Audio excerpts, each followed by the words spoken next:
Welcome to Heart Over Gold, the channel where love, kindness, and humanity shine brighter than any fortune. In today's story, Daniel Herrera, a successful VP at Elite Cross Capital, thought he had it all after divorcing his wife, Clara.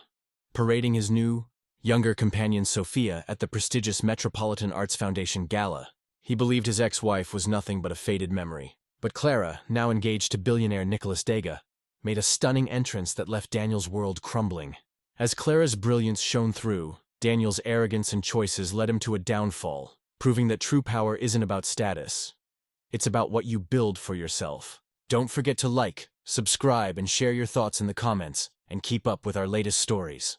The cost of betrayal. What is it really worth? For Daniel Herrera, it came at no price. He believed he could easily discard his wife of a decade, the woman who had once been his foundation, as though she were nothing more than a relic of the past. He thought he could show off his new, younger companion, Sophia, at the year's most prestigious event, the Metropolitan Arts Foundation Gala, and consider it his triumph.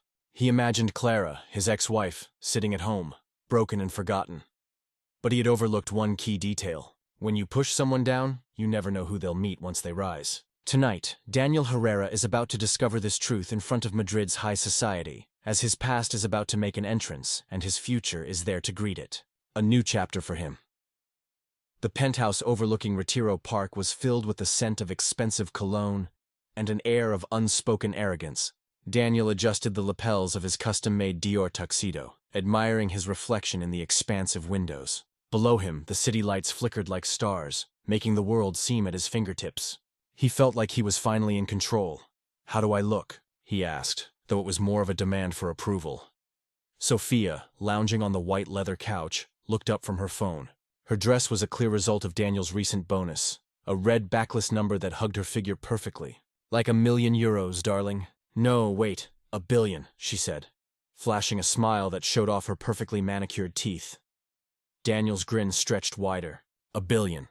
He liked the sound of that. It felt aspirational. For now, he was a senior vice president at Elite Cross Capital, a well-regarded private equity firm. But respectability wasn't his goal. Power was. And tonight, the Metropolitan Arts Foundation Gala would be his moment of coronation. "This dress is everything, Daniel." "I'm going to be the talk of the party," Sophia said, standing to twirl. "We'll be the talk of the party," he corrected, his tone soft but firm. He moved to her and placed his hands on her waist. "This is our debut. The world is about to meet the new Daniel Herrera." "The real Daniel Herrera," he added. The unspoken words lingered between them. Not Daniel and Clara Herrera. Clara, his ex-wife. It had been 6 months since their divorce was finalized, but the bitterness still lingered, not from regret, but from frustration. The whole process had felt like a hassle, an unwelcome end to a life he had long outgrown. They had been together for a decade since their university days. To Daniel, Clara was now just a faded image of the past, like a black-and-white photograph in a world now full of color.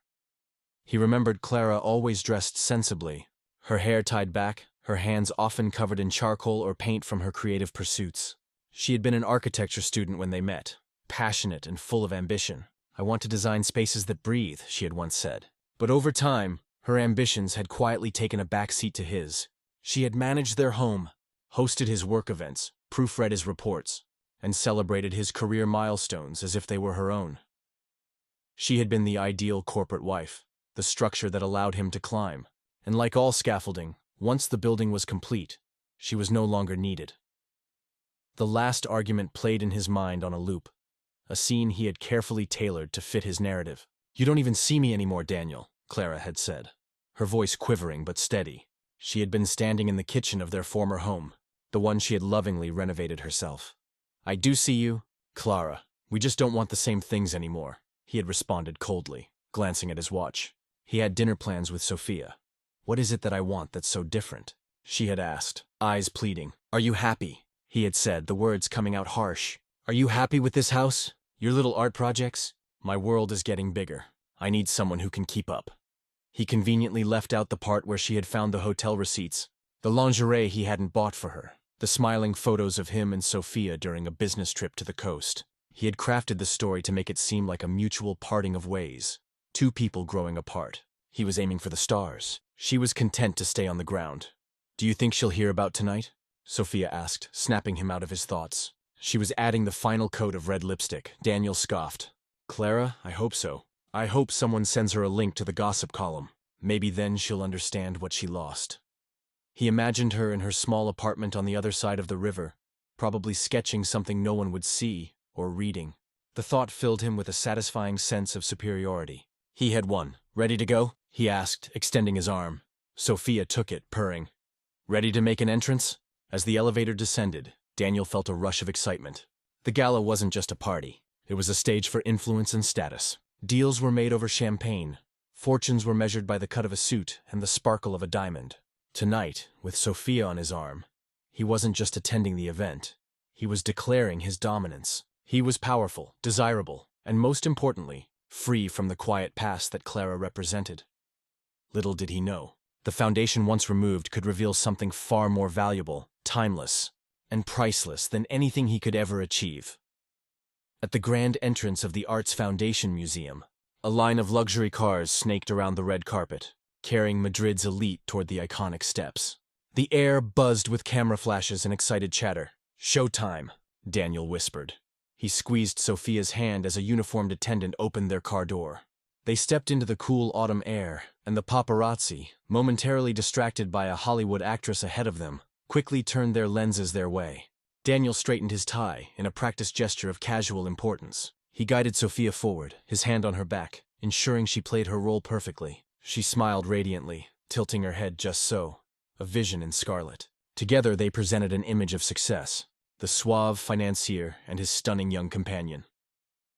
Inside, the grand hall was transformed into a breathtaking wonderland.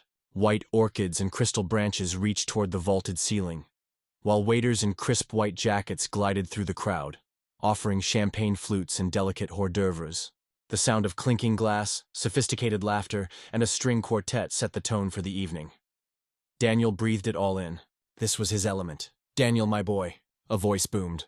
It was Roberto Finch, a managing director from a rival firm, a man whose approval Daniel deeply desired. "Roberto, good to see you," Daniel said, shaking his hand warmly. "Do you know my partner, Sophia?" "A pleasure," Finch said, his eyes scanning Sophia's dress. "You two make quite a pair. Cross Capital must be treating you well." "Can't complain," Daniel replied with a modest shrug, though his words spoke volumes.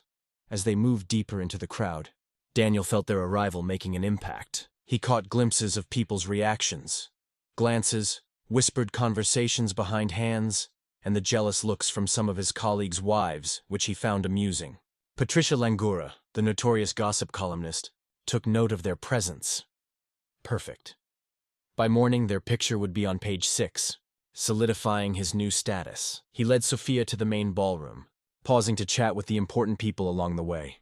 His charisma was magnetic as he introduced Sophia not only as his partner, but as a woman with substance, a brilliant marketing mind, or the one with impeccable style, everything that reflected well on him. "I'm so glad we came," Sophia whispered, her eyes wide in awe. "This is a different world." "Get used to it," Daniel said softly. "This is our world now." His eyes scanned the room, and for a moment, a pang of something unidentifiable struck him. He saw couples who had weathered years together, sharing smiles and comfortable ease. It reminded him, just for a second, of how he and Clara used to be. She would always stay close at these events, her hand finding his in the crowd, a silent gesture of support. She knew who to talk to, who to avoid. She had been his social compass. He pushed the thought away. That was the old Daniel, the dependent one. Now, he was the captain of his own ship. Then, he spotted who he had been looking for. His boss, Gerardo Del Rio, the powerful CEO of Cross Capital, stood with a small group near the silent auction. "Wait here, Sophia," Daniel instructed, handing her a champagne glass. "Time to pay my respects." He approached Del Rio with a serious, ambitious expression.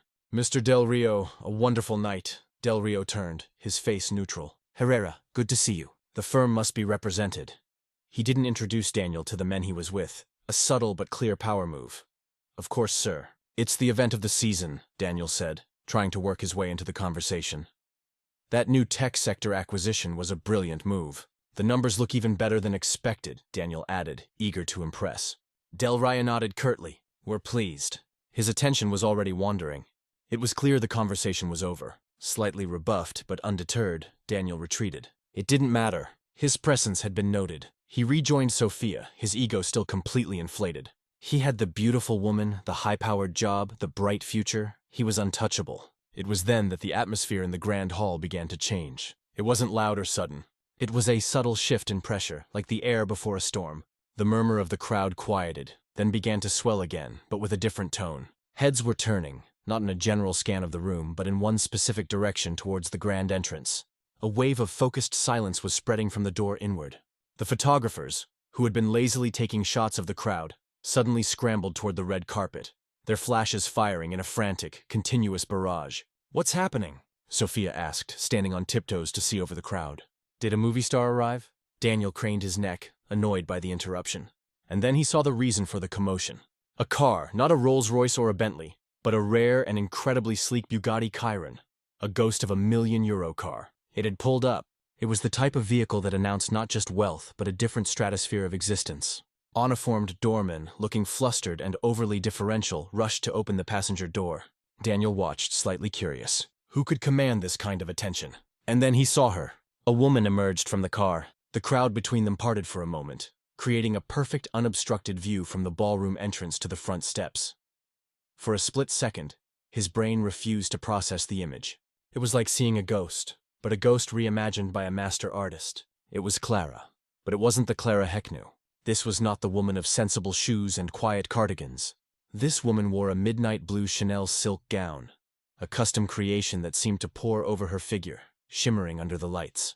It was elegant, daring, and absolutely breathtaking. Her hair, once pinned back, was now styled in loose, glamorous waves that cascaded over her bare shoulders. Around her neck was a necklace of sapphires and diamonds that didn't just sparkle, but blazed, catching the light from every direction. Daniel's champagne glass suddenly felt heavy in his hand. His mouth went dry, and Sophia's question from earlier echoed in his mind. A cruel torment from a universe that was suddenly tilting violently on its axis. Do you think she'll find out about a night? She had not only found out, she had arrived. And as a man stepped out of the driver's side of the hypercar, a man who exuded a quiet, impregnable confidence that made Daniel's own bluster seem like a child's tantrum. Daniel Herrera realized that his perfectly constructed world was about to be shattered into a million pieces. How do you think Daniel's colleagues and boss will react to Clara's arrival, knowing her connection to him? The aftermath. The man who stepped out of the Bugatti was Nicolas Dega. The name itself carried weight in rooms like this, but it was spoken in low, reverent tones, not shouted by paparazzi. De la Vega was not new money, nor was he simply old money. He was dynastic money, a fortune rooted in European shipping and banking that had been skillfully pivoted into 21st century tech and sustainable energy. At 42, he was the CEO of De la Vega Innovations, a global giant that would swallow companies like Cross Capital for breakfast. He was notoriously private, rarely photographed, and his presence at any event instantly became the event. He wore a simple, impeccably tailored black tuxedo. No flashy watch, no ostentatious jewelry. He didn't need it. His presence was his statement. He walked around the car and offered his hand to Clara. The way he looked at her was not the possessive stare Daniel gave Sophia. It was a look of genuine admiration and deep affection. He said something to her, too low for anyone else to hear, and she laughed. It was the sound of her laughter that hit Daniel like a physical blow. It was lighter than he remembered, freer. It was a sound he hadn't heard in years, a sound he had unknowingly stifled. The crowd, which had parted out of curiosity, now parted out of respect. Nicolas Dega and his stunning companion began their ascent of the steps. The flashes were blinding. Daniel, who is that?" Sophia's voice was sharp with a new note of panic. The confidence had evaporated from her face, replaced by a confused frown. "That woman looks familiar." Daniel couldn't speak. His throat was a concrete knot. He felt 100 pairs of eyes on him. People who knew him knew of his divorce now looked from the radiant vision in the doorway to him and his scarlet-clad partner.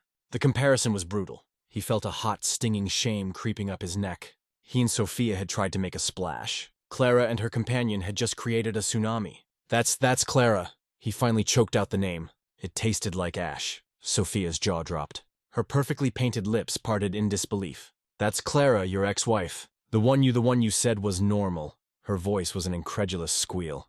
She looked from Clara back to Daniel, and for the first time, a flicker of doubt, of reevaluation, entered her eyes. Clara and Nicholas paused at the top of the steps. He guided her with a light touch on her elbow. Their movements were fluid and assured. They didn't walk in search of attention. They simply commanded it. As they entered the grand hall, the string quartet seemed to falter for a moment before resuming. Gerardo del Rio, Danielle's boss, who had barely given him the time of day just minutes before, immediately broke away from his conversation and began to move toward the entrance with a determined stride. A shark that smells blood, or in this case, money in the water. Nicholas, what a pleasant surprise. Del Rio boomed, his voice now dripping with a fawning that was nauseating to witness. Nicholas greeted him with a polite, reserved nod. Gerardo, a good event for a worthy cause. His gaze was calm, not missing the frantic energy his arrival had caused. And then his eyes, deep and intelligent blue, swept the room and landed for a brief, chilling moment on Daniel. There was no malice in the look, no anger. There was something far worse, complete and utter in indifference. It was the look a man gives something he's about to step on without noticing. But Clara's eyes also found him. Their gazes crossed across the sea of slack-jawed faces. Daniel had expected to see triumph in her eyes, or perhaps a flicker of old pain. He saw neither. He saw a quiet, clear-eyed strength he had never seen before. It was the look of a woman who knew her own worth, a woman who was no longer defined by him or his opinion of her. In that single gaze, she stripped him of all his power. She was not the cast-off wife. She was a queen who had simply moved to a bigger palace. The realization crashed down on Daniel with the force of a physical impact. This was not just a chance meeting. This was a statement. But it wasn't Clara's statement to him. It was a statement to the world about who she was now. He was simply an insignificant spectator to her ascension. The whispers erupted around him, venomous and quick. Is that Daniel Herrera's ex? My God, what did he do to her? That's Nicholas Dega from De La Vega Innovations. He's with her. I heard the divorce was messy. She clearly landed on her feet and on a pile of gold. Look at Daniel's face. And who is he with? It's tacky. The word tacky hit Sophia like a slap. She winced. Her scarlet dress suddenly felt cheap and loud next to Clara's timeless elegance. The looks of admiration she had received earlier now felt like mockery. She was no longer a prise. She was a consolation prize, and a bad one at that. She looked at Daniel not with adoration but with accusation. His promises of a bigger, better world were crumbling before her very eyes. He had sold her a ticket to the A-list, but it appeared his ex-wife owned the whole venue. Daniel felt trapped. He wanted Torrin to disappear, but he was frozen in place. A statue of humiliation in a Tomford tuxedo. He had come to the gala to be the man, but in the space of 5 minutes, he had become the joke. Clara, guided by Nicholas, began to move toward the main ballroom, greeting a few people with a warm, genuine smile. She moved with a grace he never knew she possessed. He had always seen her as grounded, practical. He never realized that with the right support, grounded people can fly. He watched as his boss, Mr. Del Rio, fawned over Nicholas, laughing too loudly at something he said. Then Del Rio turned and gestured to Clara with profound respect. They were headed toward them, not toward him, but toward the main podium at the front of the ballroom. Their path would take them directly past where Daniel and Sophia were standing, rooted in their own personal hell. The moment he had dreaded was now inevitable. A confrontation was coming. But as Clara walked toward him, looking regal and serene, he knew with nauseating certainty that this would not be a confrontation of equals. It would be an execution. In this moment of confrontation, what do you think is the most devastating thing Clara could say or do to Daniel and Sophia? The unveiling, the few feet of Persian carpet that separated them felt like a mile-long walk of shame. The air thinned around Daniel. Every rustle of Clara Ara's Chanel gown seemed to mock the synthetic glitter of Sophia's dress. Nicholas Dega walked with the unhurried rhythm of a man who owns every room he enters. His eyes were focused forward, but Daniel felt his peripheral power. Mr. Del Rio, still attached to Nicholas's side like a pilot fish to a shark, was the one who saw Daniel first. A flicker of annoyance crossed his face, as if Daniel were an unfortunately placed piece of furniture in his path. Herrera. His tone was clipped and dismissive. Nicola and Clara stopped. The moment was suspended in time. The ambient noise of the gala seemed to fade into a dull roar, focusing all sound and light on this impossibly awkward tableau. Clara looked at Daniel, her expression serene. There was no anger, no pity. It was the polite, distant look one gives an old colleague from a job long past. Daniel, she said, her voice even and cold. It was the first time she had said his name, and it sounded strange. Clinical. Daniel's pride, bruised and battered, made one final, pathetic stand. He felt an overwhelming need to assert himself to prove he wasn't the pathetic figure everyone saw now. He made a stiff gesture towards Sophia, who looked like she wanted the floor to swallow her whole. Clara, do you remember Sophia? He said, the words coming out harsher than he intended. It was a petty, desperate jab. an attempt to remind her of the reason their marriage had ended. Clara's gaze settled on Sophia for a split second. She gave a small, almost imperceptible nod. It wasn't the greeting of an equal, but a dismissal. She didn't even say her name.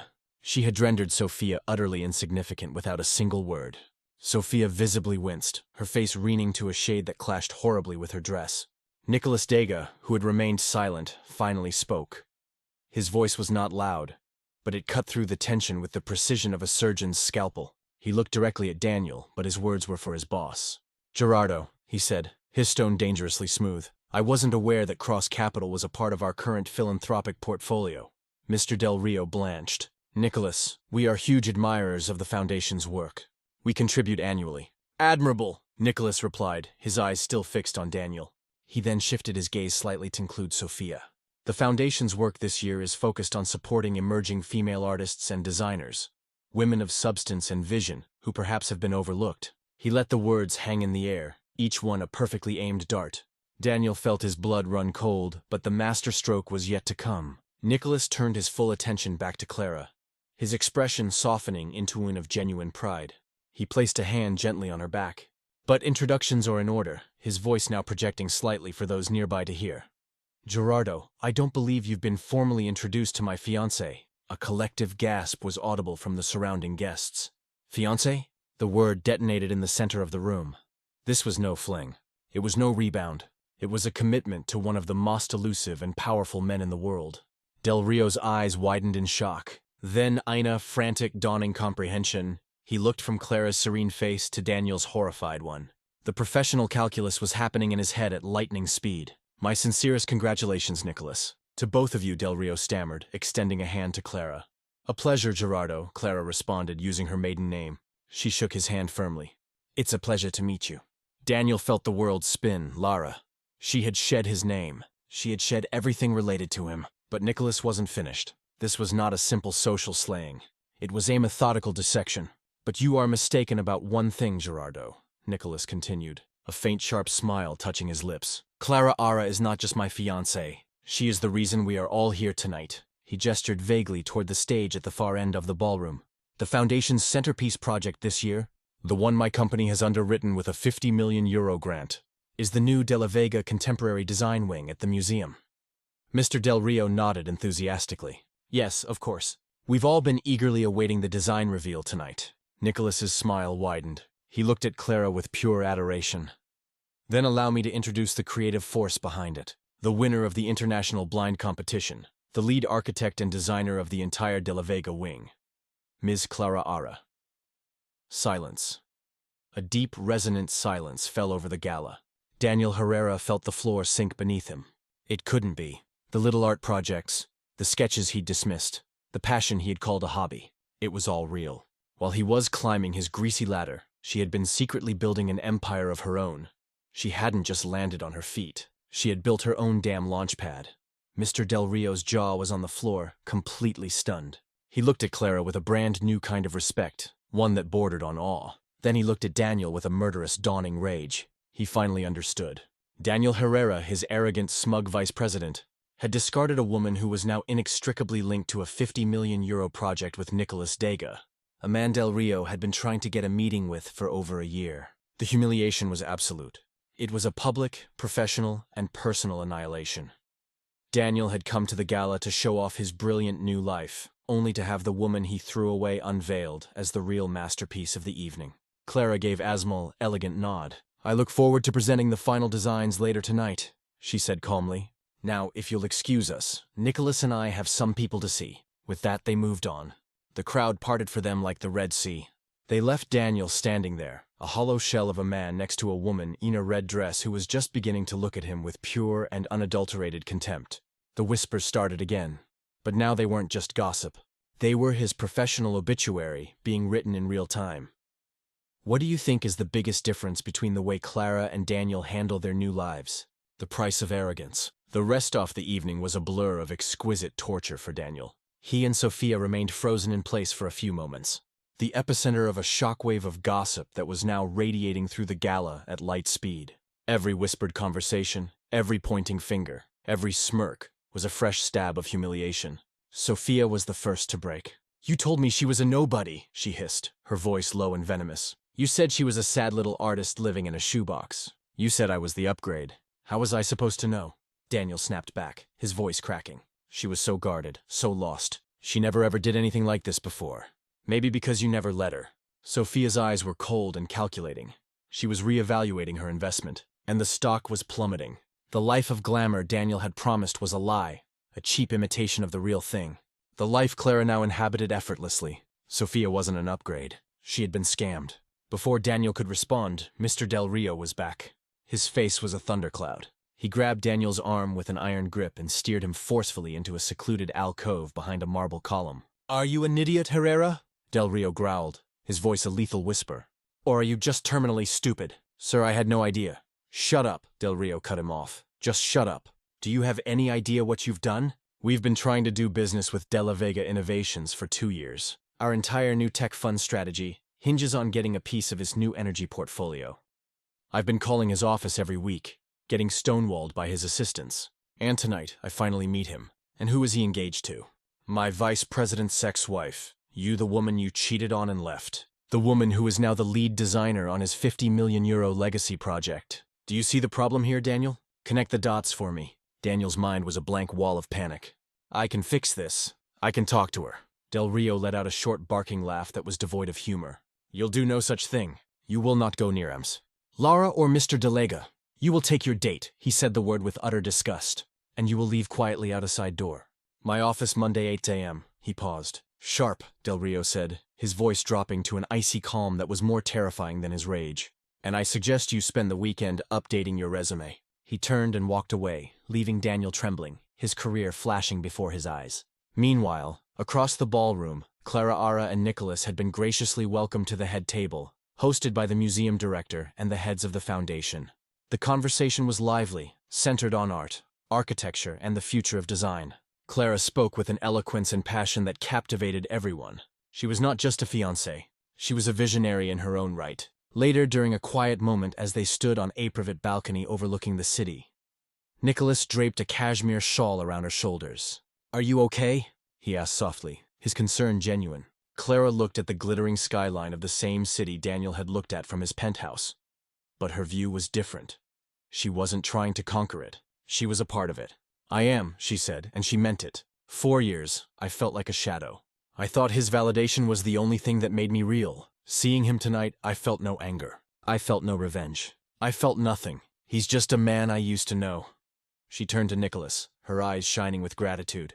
You saw something in me, Nicholas, when I couldn't even see it in myself. He smiled, tucking a loose strand of hair behind her ear. I saw a brilliant artist. I saw a woman of incredible strength and integrity who deserved to have her name in lights, not hidden in the footnotes of someone else's story. I just provided the frame. You are the masterpiece. Their moment was interrupted by applause from the ballroom.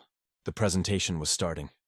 It was time for Clara to take the stage. Back in the alcove, Daniel's world had completely collapsed. He turned to go back to Sophia and tell her they were leaving, but she was already gone. He scanned the crowd and saw her. She was talking to Roberto Finch, the director from the rival firm. She was laughing at something he said, placing a delicate hand on his arm. Her scarlet dress, a beacon of opportunism. She had already cut her losses and was looking for her next investor. Defeated, Daniel staggered toward a side exit, ignoring the curious and pitying glances. As he pushed the door into the cold night air, the sound of applause echoed from the ballroom, followed by the clear, confident voice of the museum director. And now it is my great honor to welcome to the stage the creative genius behind the new wing, the one and only M. Clara Lara. Daniel didn't look back. He couldn't bear it. He had entered the gala thinking he was the king of his own story, only to become a footnote in hers. Do you think Daniel deserved his fate, or was it an overly cruel form of karma, a priceless masterpiece? 2 weeks later, the city was still buzzing. The society pages and architecture magazines were filled with breathless praise for the Diga wing. Clara Lara was the talk of the town, lauded not as a billionaire's fiancée but as a formidable new talent in the world of design. Her vision, a fusion of sustainable materials and human-centered light-filled spaces, was hailed as revolutionary. Clara stood in the middle of a cavernous, sun-drenched loft downtown, which now served as the headquarters of her design studio. Blueprints were spread out on huge oak tables, and a team of brilliant young architects was animatedly discussing material samples. The air buzzed with creativity and purpose. This was her world, a world she had built from clichés of her old life. Her phone vibrated. It was a text from Nicholas, thinking of you. Don't work too hard. The world can wait a day for its next beautiful building. She smiled. Their relationship was a calm harbor in her busy new life. He never overshadowed her, never competed with her. He simply celebrated her success, finding as much joy in it as she did. He was a partner, not an owner. There was a soft knock on her office door. Her assistant, a sharp young woman named Sophia, peeked her head in. "Miss Lara, there's a delivery for you." A messenger brought a large flat cardboard box. "He insists on giving it to you in person." Intrigued, Clara opened it. Inside was a framed article clipped from a major financial newspaper. The headline read, "Shake up at Cross Capital. Senior Vice President Daniel Herrera departs amid restructuring." Below the article, someone had taped a juicier clipping from a gossip column. It was a photo of Sophia arm in arm with Roberto Finch at a different event. The caption read, "The capital's newest power couple. Financier Roberto Finch and the dazzling Sophia look inseparable these days." Clara looked at the clippings for a long moment. There was no triumph, no gloating. There was just a quiet sense of closure, like closing the last page of a long, difficult book. Daniel's downfall had been as swift as it was brutal. Fired from Cross Capital, he had become toxic overnight. No respectable firm would touch him.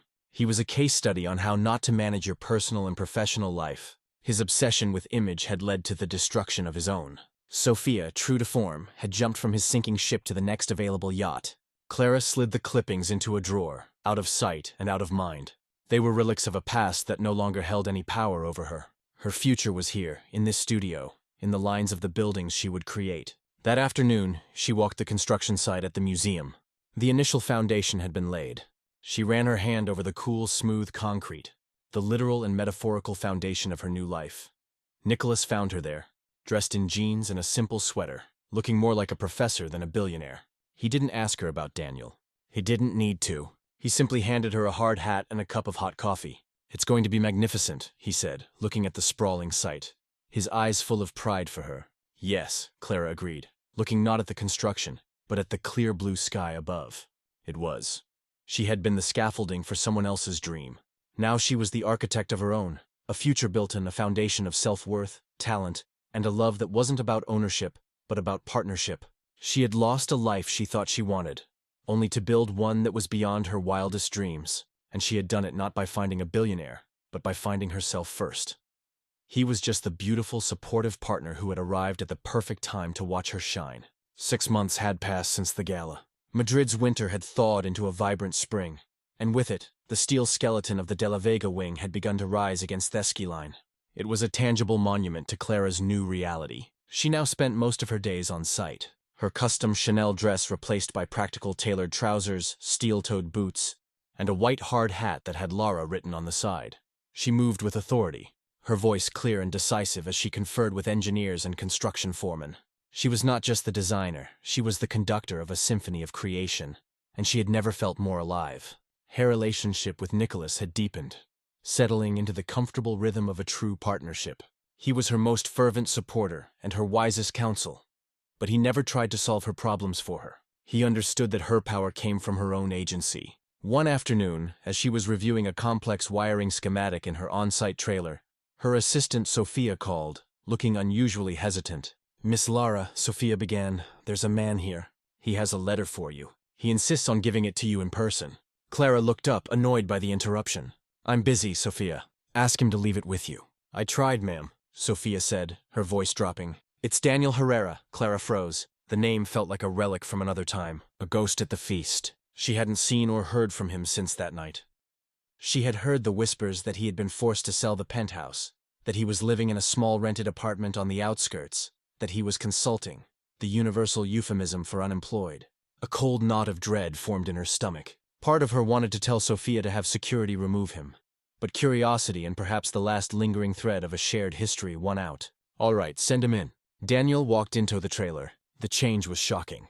The impeccably tailored Dior tuxedo was gone, replaced by a cheap, ill-fitting blazer. The arrogance was gone, replaced by a desperate, haunted look in his eyes. He was thinner and the lines of failure were etched around his mouth. He clutched a simple white envelope in his hand as if it were a life raft. "Clara," his voice was hoarse. "Daniel," she responded coolly, not getting up, not offering him a seat. She remained behind her large desk. The blueprints lay between them like a barricade. "What do you want?" "I wanted to give you this," he said, stepping forward and placing the envelope on the edge of her desk. He wouldn't meet her eyes. "I just want you to read it. That's all I ask." She looked at the envelope, then at his haggarded face. The powerful, intimidating man she had once been married to was gone. In his place was a stranger hollowed out by his own choices. "Fine," she said. "You've delivered it. You can go now." He looked up, a flash of his old frustration showing. "Can't we just talk for 5 minutes? For old time's sake." "We have nothing to talk about, Daniel," Clara said, her voice firm but not cruel. "Our time is over. Please leave." Defeated, he nodded slowly and walked out of the trailer, his footsteps shuffling like a man twice his age.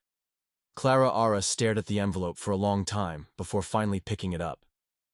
Inside was a 2-page handwritten letter. It was a rambling, self-pitying mess. He wrote of his regret and his mistakes, but it was all framed in the language of a victim.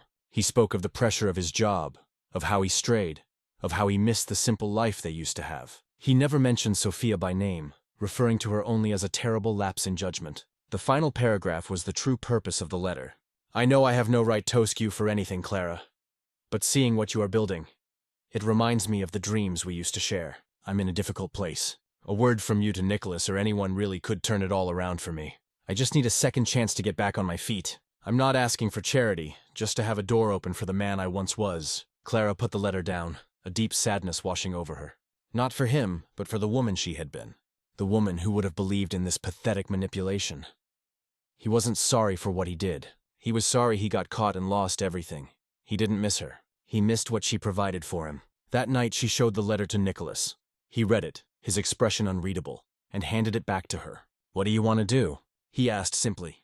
"The old me would have felt guilty," Clara confessed. "She would have felt responsible. She would have made the call. And the you who is here now?" Nicholas prompted gently. Clara looked around her beautiful, peaceful home. Then she thought of the structure rising at the museum. The me who is here now knows that second chances are earned, not begged for, and that you can't build a new future on a rotten foundation. She knew she couldn't leave him unanswered. Silence to a man like Daniel could be misconstrued as a possibility. She needed to send a final, definitive message. The next day she went to a storage unit where a few boxes from Herald Life remained. She found what she was looking for, a worn, leather-bound sketchbook from her early years of marriage. Its pages were filled with her brilliant early designs, innovative suburban homes, community centers, abled proposal for a library cantilevered over a river. These were the dreams she had shared with him, the ones he had condescendingly called her little projects. She did not write a letter. She simply opened the sketchbook to a detailed drawing of a light-filled public atrium, a design that was a clear predecessor to the central courtyard of the De La Vega wing. On the bottom of the page, in her clear architectural handwriting, she wrote only 7 words. "I was always building. You just couldn't see." She sent the sketchbook to his address with no return address. It was not an act of revenge, but an act of truth. It was giving him back his own blindness. Weeks later, in his bland apartment, Daniel received the package. He opened it and stared at the sketchbook. Slowly, he turned the pages, each drawing a testament to a talent he had actively ignored and dismissed. He finally saw her, not as his wife or his ex-wife, but as the brilliant woman she had always been. He sank onto his sofa, the open sketchbook in his lap, and for the first time, he felt no anger or self-pity. He felt the vast hollow weight of his loss. He hadn't lost a wife. He had discarded a fortune of a different kind, a treasure of talent and spirit. He had been too arrogant and too foolish to recognize it, and he knew with a certainty that chilled him to the bone that he would spend the rest of his life in the shadow of the world she was building. And that is the story of how a night of calculated arrogance led to a lifetime of karmic justice. It is a powerful reminder that your worth is never determined by who you leave or who leaves you. It is determined by what you build within yourself. Daniel thought he was the prize, but he was just the price Clara had to pay for her own freedom. Her final triumph was not entering with a billionaire. It was entering as herself, powerful and whole.